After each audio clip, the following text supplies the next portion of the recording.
Assalamualaikum warahmatullahi wabarakatuh. Alhamdulillah, kembali lagi di channel Limda Sampang. Kali ini channel Limda Sampang telah menghadirkan tamu baru. Beliau adalah Lora Saifur Rohim. Beliau juga termasuk daripada alumni Pondok Pesantren Lirboyo. Pada malam hari ini kita akan membahas tentang topik baru, yaitu adalah santri kok menjadi pembisnis. Jadi bagaimana menanggapi alumni pondok pesantren yang ternyata mereka memilih untuk menjadi seorang pebisnis. Bagaimana kalau mungkin pandangan Lora tentang alumni yang semacam itu? Saya rasa bagus ya, justru bagus, malah dianjurkan. Seperti yang kita ketahui bersama, bagaimana Kiai Sepuh di Lirboyo itu mengharapkan santrinya bukan hanya menjadi sebagai ulama saja, sebagai umaro, juga sebagai agniya, yang juga menjadi motivasi yang harus kita sadari bersama.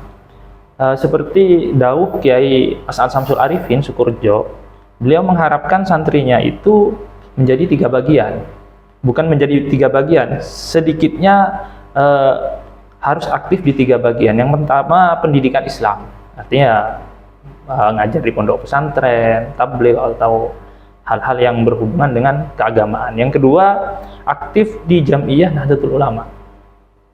Yang kemudian yang terakhir, pematangan ekonomi daerah atau kemasyarakatan. Jadi mematangkan ekonomi kemasyarakatan, artinya kita harus betul-betul mengajak ataupun ya mengangkat bagaimana ekonomi daerah itu bisa bangkit lah. Dengan begitu jam'iyah kita, pendidikan kita akan tertopang sehingga pendidikan bisa lancar. Jam'iyah bisa lancar. Bagaimana jam'iyah dan pendidikan bisa lancar kalau tidak ekonominya lemah? Kira-kira begitu. Berarti sama seperti mungkin semboyan lama itu, orang belajar itu juga harus memiliki bekal, Lora. Tentunya. Di pesantren itu kan kita tidak diajarkan bagaimana cara berbisnis. Kita kan hanya mungkin di pesantren diajarkan bagaimana cara memaknai kitab yang baik, menerjemahkan bahasa Arab dengan baik, juga menghafal kitab-kitab Turath dan lain sebagainya. Apakah memang sebenarnya santri mampu, Lora, untuk menjadi seorang pembisnis itu?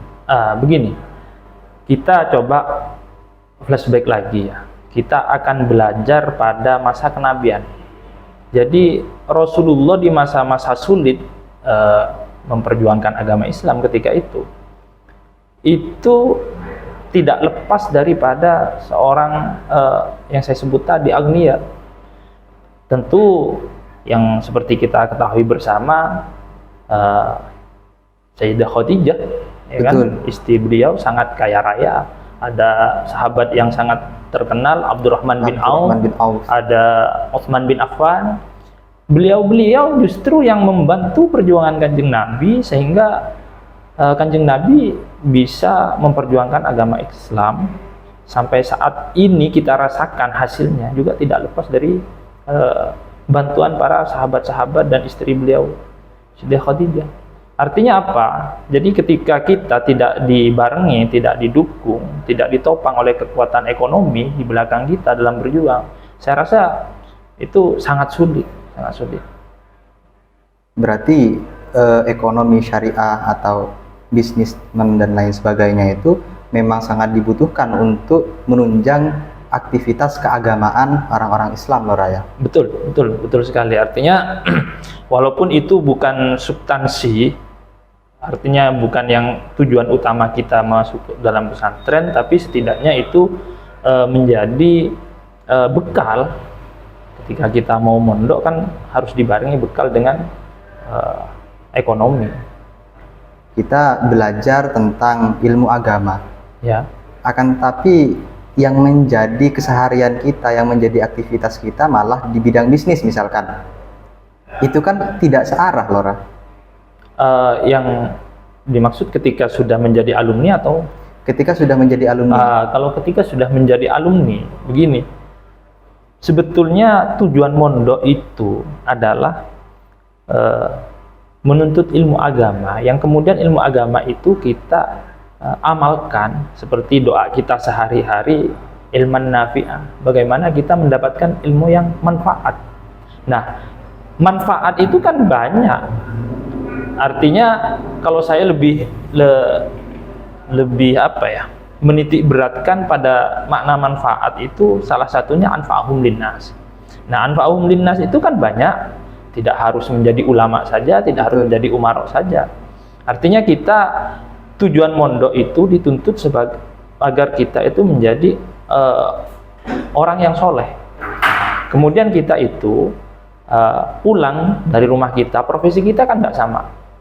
Bagaimana di pondok itu kita ditempa, ketika kita misalnya pulang ke rumah jadi seorang kiai, maka kita harus menjadi seorang kiai yang soleh. Kita menjadi seorang pemimpin, kita harus menjadi pemimpin yang soleh. Kita menjadi pedagang yang soleh. Dengan kata lain, ketika kita pulang ke rumah, jadi kiai yang santri, jadi pejabat yang santri, jadi pedagang yang santri, jadi saudagar yang santri, jadi apa saja. Pokoknya hakikat kesantrian itu jangan sampai hilang. Nah, akhirnya gimana? Bila santri itu melekat dalam diri kita, kita itu tidak akan salah arah. Karena ilmu yang kita dapat di pondok menjadi kontrol. Kita misalnya berbisnis, kita akan ilmu kita akan menjadi kontrol agar kita menjadi pembisnis yang jujur, kita menjadi pemimpin yang amanah, kita menjadi ulama yang betul-betul ulama. Tapi kalau ilmu kita tidak manfaat, meskipun kita jadi kiai, belum tentu jadi kiai yang baik. Jadi jangan sampai salah niat. Kita mondok tujuannya apa? Agar ilmu kita bermanfaat, itu saja. Persoalan kita jadi apapun di dalam Islam tidak dituntut kita harus jadi kiai, tidak. Yang penting kita bermanfaat buat orang banyak, dan ilmu kita menjadi ilmu yang manfaat minimal untuk kita sendiri. Syukur-syukur untuk orang lain.